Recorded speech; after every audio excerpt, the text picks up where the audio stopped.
Revenue గృహ నిర్మాణ శాఖ మంత్రి పొంగులేటి శ్రీనివాస్ రెడ్డి కీలక ప్రకటన చేశారు.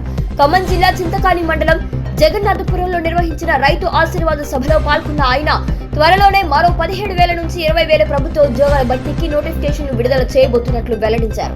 కాంగ్రెస్ ప్రజాప్రభుత్వం అధికారంలోకి వచ్చిన తొలి 2 ఏళ్లలోనే సుమారు 71,000 ప్రభుత్వ ఉద్యోగాలను భర్తీ చేసిందని పొంగులేటి పేర్కొన్నారు.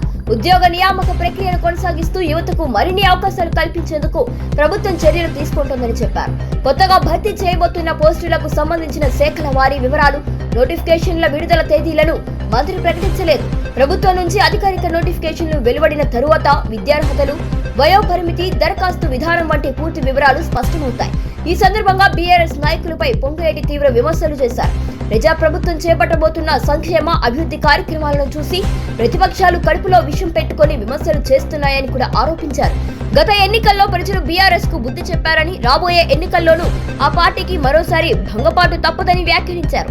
ప్రజా సంక్షేమం, రైతుల అభివృద్ధి, యువతకు ఉపాధి అవకాశాలు కల్పనే తమ ప్రభుత్వ లక్ష్యమని మంత్రి స్పష్టం చేశారు.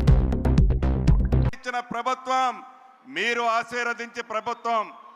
నిరుద్యోగ యువతకి మొదటి 2 సంవత్సరాల్లోనే సుమారు 71,000 ఉద్యోగాలు ఇచ్చిన ప్రభుత్వం మీది. రాబోయే కొద్ది రోజుల్లో నాకు తెలిసి ఒక 17 నుంచి 20,000 ఉద్యోగాలు మళ్ళీ నోటిఫికేషన్ పిలవబోతున్నారు. అంతేకాదు ప్రతి కుటుంబాన్ని ఈ ఇందిరమ్మ ప్రభుత్వంలో సంక్షేమ కార్యక్రమాలే కాకుండా ఎక్కడ ప్రతి అంశం కుంటుపడకుండా ఈ ప్రభుత్వం నిరంతరము మీకోసం పనిచేస్తున్న